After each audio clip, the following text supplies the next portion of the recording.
नमस्कार मित्रांनो, मी डॉक्टर उमेश. 40 वर्षापासून ॲज अ क्लिनिकल सेक्सॉलॉजिस्ट म्हणून मी हजारो जोडप्यांना काउन्सिलिंग आणि ट्रीटमेंट केलेलं आहे. आणि या अनुभवातून मला एक गोष्ट अगदी स्पष्टपणे जाणवली आहे, ती म्हणजे आजही आपल्या समाजात लैंगिक शिक्षणाचा आणि समजूतदारपणाचा खूपच अभाव आहे.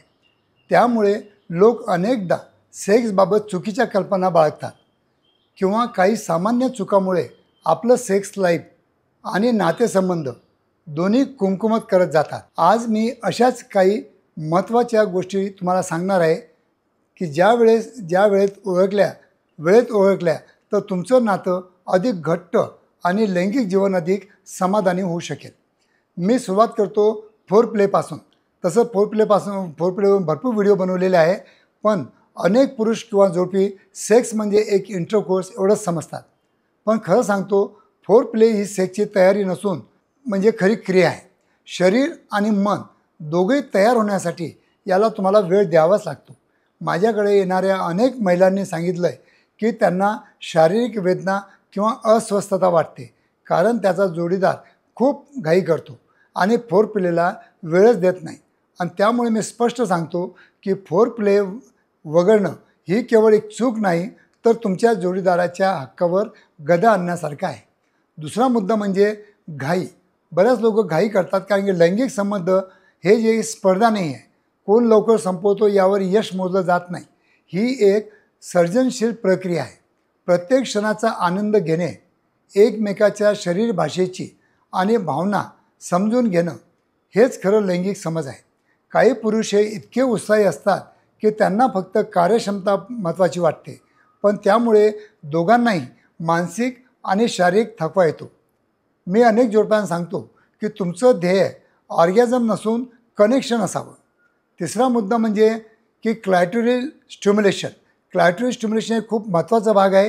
हे तुम्हाला मी प्रत्येक व्हिडिओमधून सांगत असतो. महिलाच्या शरीर रचनेनुसार क्लायटोरिस ही जी ग्रंथी असते ही सर्वाधिक संवेदनशील जागा असते, परंतु बऱ्याच पुरुषांना याबद्दल अजिबात माहिती नसते.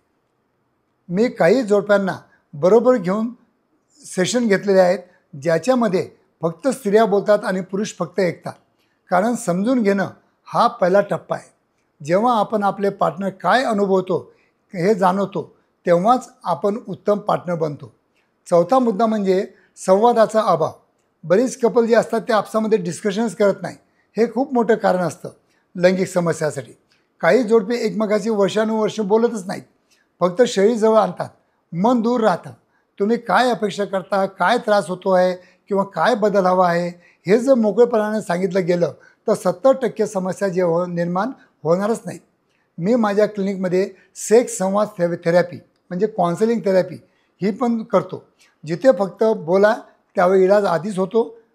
आता मी एकच गोष्ट सांगतो की जी फार कमी बोलली जाते ती म्हणजे सेक्समध्ये परफेक्शनची गरज नाही.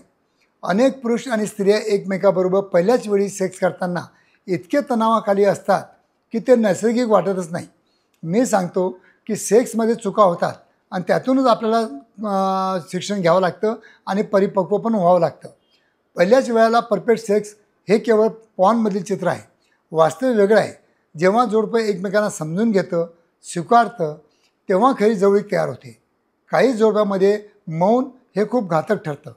म्हणजे जोडीदाराला काही गोष्टी आवडत नाही, पण तो बोलतही नाही आणि समोरचाही समजतो की सगळं ठीक आहे.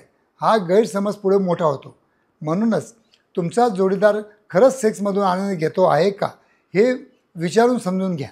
संवाद हा केवळ चुकापासून वाचवतो असं नाही, तर तो समाधानातही तुम्हाला बदल घडवून देतो.